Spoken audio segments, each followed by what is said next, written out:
کیا آپ جانتے ہیں کہ غزہ کا نیوٹن کون ہے؟ اور کیا آپ کو معلوم ہے کہ 15 سالہ بچے نے کیا کارنامہ سر انجام دیا؟ تو آئیے چلتے ہیں آج کی ویڈیو کی جانب۔ مشہور کہاوت ہے کہ ضرورت ایجاد کی ماں ہے۔ غزہ کے نوجوان حسام العطار نے انتہائی معمولی چیزوں کو استعمال میں لاتے ہوئے بجلی بنانے کی مہارت سے اس کہاوت کو عملی طور پر سچا ثابت کر دیا۔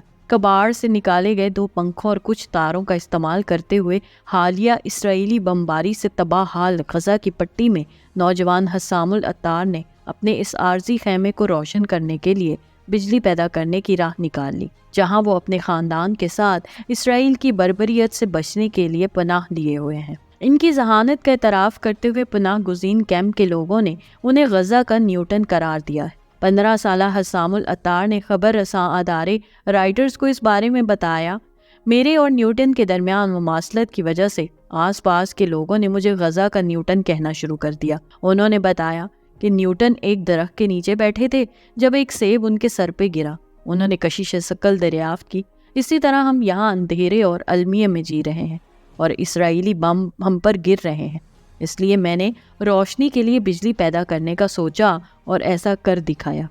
انگلش سائنسدان آئزک نیوٹن نے 18ویں صدی کے اوائل میں فزکس، ریاضی اور فلکیات میں بے پناہ دریافتیں کیں اور سیب والی کہانی کی وجہ سے انہیں دنیا میں شہرت ملی۔ غزہ کی 23 لاکھ کی آبادی میں 19 سے زیادہ اب غزہ کی تنگ پٹی کے جنوبی کے رفح میں عارضی پناہ گاہوں میں بجلی سمیت تمام بنیادی ضروریات کے بغیر رہ رہے ہیں۔ عطار خاندان نے اپنا خیمہ ایک تباہ شدہ مکان کے قریب لگایا ہوا ہے، جس کی چھت پر حسام نے اپنے 2 پنکھوں کو ونڈ ٹربائنز کے طور پر نصب کیا ہوا ہے، جو اسے بیٹریاں چارج کرنے کے قابل بناتے ہیں۔ حسام نے پنکھوں کو ان کے خیمے تک جانے والی تاروں سے جوڑ دیا اور روشنی کا نظام بنانے کے لیے سوئچز، لائٹ بلب اور خیمے میں رکھے ہوئے پلائی ووڈ کا ایک ٹکڑا استعمال کیا۔ انہوں نے کہا کہ بجلی پیدا کرنے کی ان پہلی 2 کوششیں ناکام ہو گئی تھیں اور انہیں اس نظام کو تیار کرنے میں مزید کچھ وقت لگا، جب تک وہ تیسری کوشش میں ایسا کرنے میں کامیاب نہیں ہو گئے۔ انہوں نے کہا کہ میں نے اسے تھوڑا تھوڑا کر کے مزید تیار کرنا شروع کر دیا، یہاں تک کہ میں اس خیمے تک جس میں ہم رہ رہے ہیں تاروں کو پھیلانے کے قابل ہو گیا تاکہ اس سے روشن کیا جا سکے۔ ان کے بقول میں بہت خوش تھا کہ میں نے یہ کرنے میں کامیاب ہوا، کیونکہ میں نے اپنے خاندان، اپنی والدہ، اپنے بیمار والد، اپنے بھائی کے چھوٹے بچوں اور یہاں موجود ہر شخص کی تکلیف کو کم کیا جو اسرائیل کی مسلط کی گئی جنگ سے متاثر ہوا ہے۔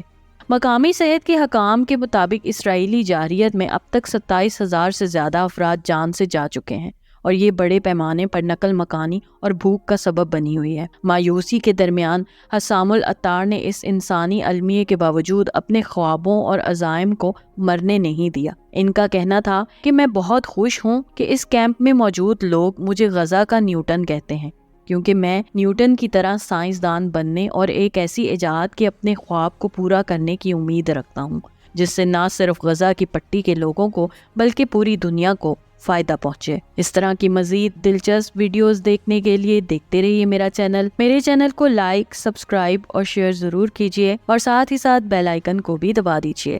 شکریہ، اللہ حافظ۔